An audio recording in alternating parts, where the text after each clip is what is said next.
திங்கக்கிழமைக்கான video தாங்க வந்திருக்கு. Video வந்து சூப்பரா இருந்துச்சு அப்படின்னு தாங்க சொல்லணும். நம்ம வீரா இருக்காங்கல்ல, அவங்க வந்து மாறனோட தன்மானத்துக்காக வந்து கொதிச்சு எழுறாங்க அப்படின்னு தாங்க சொல்லணும். அது என்ன ஏதுன்னு பார்க்குறோமா சேனலை மட்டும் மறக்காமல் லைக் அண்ட் சப்ஸ்கிரைப் மட்டும் பண்ணிடுங்க. ஃபஸ்ட்டு எடுத்த உடனேயுமே வந்து காலையிலே வந்து வீரா அதுக்கடுத்து மாறன் 2 பேருமே வந்து கடைக்கு கிளம்பி போகிற மாதிரி தான் காட்டிக்கிட்டு இருக்காங்க. ஏய் இனிமே எல்லாம் நீ இந்த காஸ்டியூமில் கடைக்கு வரக்கூடாது அப்படிங்கிற மாதிரி வீரா சொல்கிறாங்க. ஏய் என்னடி சொல்லிக்கிட்டு இருக்க, கடைக்குன்னு காஸ்டியூம் எதுவும் இருக்கா, அதுவும் நான் இப்போல்லாம் ஓனர் தெரியும்ல அப்படிங்கிற மாதிரி சொல்லிக்கிட்டு இருக்காங்க. அதனால தான் அவங்ககிட்ட சொல்கிறேன், கடையோட முதலாளினா உனக்குன்னு சில பொறுப்பெல்லாம் இருக்கும். அதுக்காக இப்படியெல்லாம் வந்து நீ ட்ரெஸ் போட்டால் சரிப்பட்டு வராது. முதலாளியாக இருக்கிறவங்க வந்து ஒரு முன் உதாரணமாக இருக்கணும். அதனால் வந்து நீ வந்து இனிமேல் ஃபார்முலா தான் ட்ரெஸ் போடணும். ஒழுங்கா ஃபார்முலா ட்ரெஸ் போடு அப்படிங்கிற மாதிரி சொல்லிகிட்டு இருக்காங்க. ஏய் என்னடி சொல்லிக்கிட்டு இருக்க அப்படிங்கிற மாதிரி கேட்டவொடனே, ஆமாம் இனிமேல் வந்து நீ வந்து ஃபார்முலா போட்டு வா. ஒரு ஃபேண்ட்டு ஒரு சட்டை நல்லா டக்கின் பண்ணி நீட்டாக ஆஃபீஸர் மாதிரி வா அப்படிங்கிற மாதிரி சொல்கிறாங்க. சொன்னால் எங்கே கேட்குற அப்படின்னு சொல்லிட்டு ஒரு ஃபேண்ட்டு ஒரு சட்டையை போட்டு காட்டுறாங்க. பார்த்தியா பார்க்கவே சிரிப்பாக இருக்குது, எனக்கே காமெடியாக இருக்குது, இதெல்லாம் வேண்டாம் அப்படின்னு சொல்லிட்டு நம்ம மாறணும் சொல்லிக்கிட்டு இருக்காங்க. ஏய் என்ன அமைதியாரு, முடி என்ன இப்படி களைஞ்சி போயிருக்கு, நல்லா உச்சி எடுத்து நல்லா நீட்டாக சீவு அப்படிங்கிற மாதிரி சொன்னோன்னே அவரும் எண்ணெயெல்லாம் வச்சு சீவிடுறாரு. பார்க்குறதுக்கு நமக்கே பயங்கரமான காமெடியாக இருக்குது.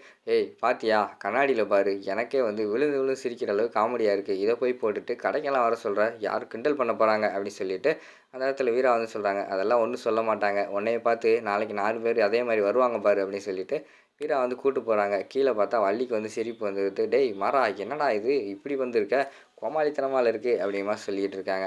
அதை உன் மருமகிட்ட சொல்லு, அவள் தான் இந்த மாதிரி என்னை பண்ணி வச்சுருக்கா அப்படிங்கிற மாதிரி சொன்னோன்னே, என்னம்மா வீரா இப்படி ஆக்கி வச்சுருக்க அப்படிங்கிற மாதிரி சொன்னோன்னே, பாருங்கம்மா இப்போ தான் அழகாக இருக்குது, இப்போ தான் பையன் போல் இருக்கான், இல்லைன்னா ரவுடி மாதிரி வந்துக்கிட்டு இருப்பான் அப்படின்னு சொல்லிட்டு அந்த இடத்துல வந்து வீரா வந்து மாறனை வந்து கடைக்கு கூப்பிட்டு போகிறாங்க. கூப்பிட்டு போன உடனே எல்லாருமே வித்தியாசமாக பார்க்காங்க. அண்ணே என்னண்ணே ட்ரெஸ் எல்லாம் ஒரு மாதிரி இருக்குது அப்படின்னு சொல்லிட்டு அங்கே வேலை பார்க்குற பசங்கள்லாம் சொல்லிக்கிட்டு இருக்காங்க. அதுவாடா அது வந்து அண்ணியோட செலெக்ஷன்ரா அப்படிங்கிற மாதிரி சொல்கிறாங்க. ஓ அண்ணியோட செலெக்ஷனா, சரிண்ணே சரிண்ணே அப்படின்னு சொல்லிட்டு அவங்களுக்குள்ளே சிரிச்சுக்கிட்டு அவங்க பாட்டில் போயிடுறாங்க. அதுக்கடுத்து கொஞ்சம் நேரம் கழித்து ஒருத்தர் வந்து கடைக்கு வராரு. ஒரு அரசியல்வாதி மாதிரி கொஞ்சம் பெரிய ஆள் மாதிரி வராரு.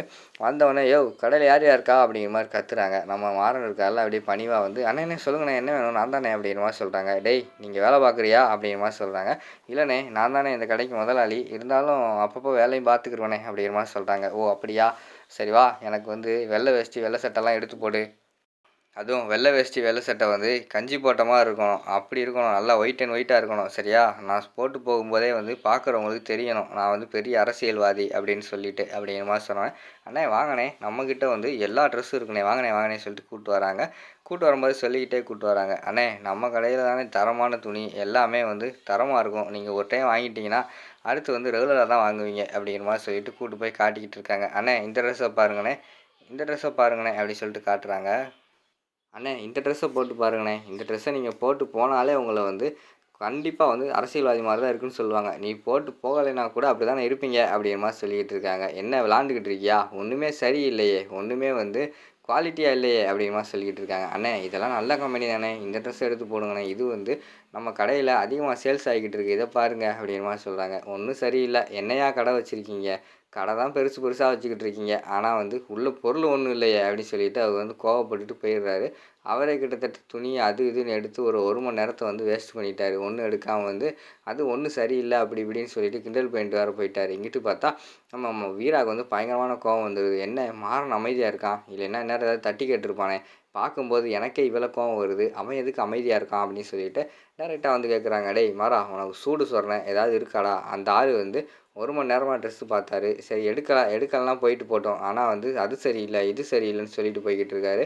நீ பார்த்துட்டு அமைதியாக இருந்தா என்ன அர்த்தம், தட்டி கேட்க மாட்டியா, தன்மானத்தை இழந்துக்கிட்டு இருக்க அப்படிங்கிற மாதிரி சொல்லிட்டு வீரா வந்து சொல்லிக்கிட்டு இருக்காங்க. மேடம் நீங்கள் தானே சொன்னீங்க ஃபார்முலா தான் இருக்குன்னு சொல்லிட்டு, பார்த்தீங்களா இன் பண்ணி டக்கின் பண்ணி, அது மட்டும் இல்லாமல் கையில் கப்பல்லாம் போட்டு வந்திருக்கேன், இதோட போய் டேய் அப்படின்னு சொன்னால் பாருங்களேன், இப்போ டேய் அப்படின்னு சொல்லிட்டு கத்துறாங்க. பார்த்தீங்களா எனக்கே சிரிப்பு வருது. இப்போ இந்த கெட்டப்பில் போயிட்டு நான் கேட்டால் யாரும் நம்ப மாட்டாங்க, என்னை பார்த்து எனக்கே சிரிப்பு வருது. அதே இது இப்போ சட்டை எடுத்து மடித்து விட்டுட்டு நான் வந்து கெத்தாக போய் கேட்டேன்னா அது வேறு மாதிரி இருக்கும். எல்லாத்துக்கும் நீங்கள் தான் காரணம் மேடம், நீங்கள் தானே சொன்னீங்க கடை முதலாளி ஆகிட்டீங்க பொறுப்பாக இருக்கணும் அப்படி சொன்னீங்க, பொறுப்பாக இருக்கும்போது கடைக்குள்ளெல்லாம் சண்டை போட முடியுமா, கடை வந்து தொழில் நடக்கிற இடம், அப்படி இருக்கும்போது எப்படி கேட்க முடியும் அப்படிங்கிற மாதிரி சொல்கிறாங்க.